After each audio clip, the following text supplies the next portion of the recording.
Le néolibéralisme triomphant, il s'est théorisé il y a un siècle, autour des années 20 et en particulier des années 30 avec la Grande Dépression et l'idée qu'il fallait inventer un nouveau libéralisme qui passait par un retour de l'État, un État extrêmement fort qui allait imposer la norme du marché de manière artificielle en instaurant un ordre, ordo, libéralisme, hein, comme disent les Allemands, un ordre normatif du marché et du marché mondialisé.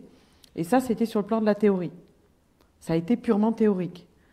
C'est devenu des dispositifs de pouvoir dans les années 70-80, à l'époque, notamment où l'Union européenne s'est convertie à l'ordolibéralisme, où des gens comme, par exemple, Valéry Giscard d'Estaing sont arrivés au pouvoir en France, typiquement néolibéral, pour prendre quelques exemples.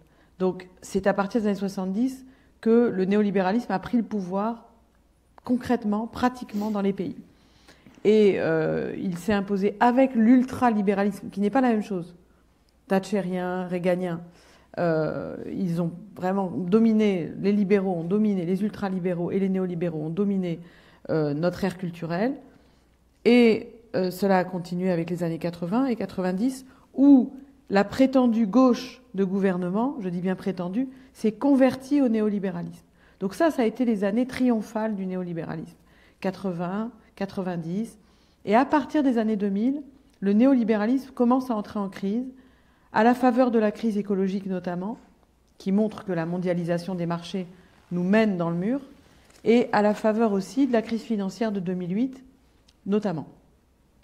Et là, on commence à assister à un phénomène de décomposition du néolibéralisme qui entre en crise, qui n'arrive plus à fabriquer le consentement des populations.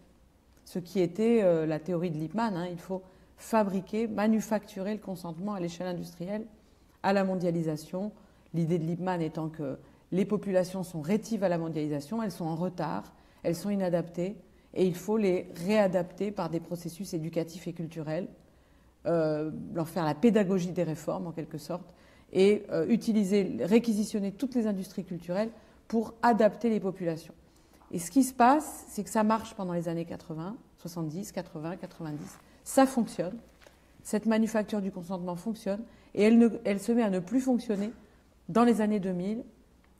Exemple, le traité constitutionnel européen qui visait à constitutionnaliser le néolibéralisme dans le marbre de la Constitution européenne et qui a été rejeté massivement en France, avec un non de 55% extrêmement tonitruant.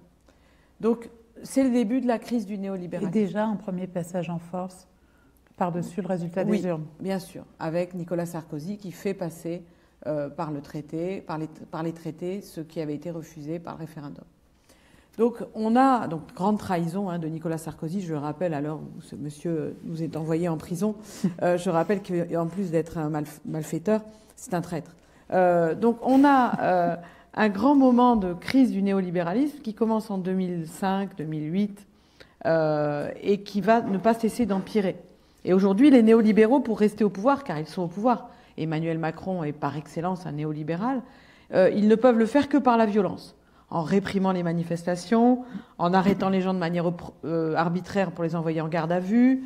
Ils sont obligés de sortir la matraque. Donc, c'est une lente décomposition.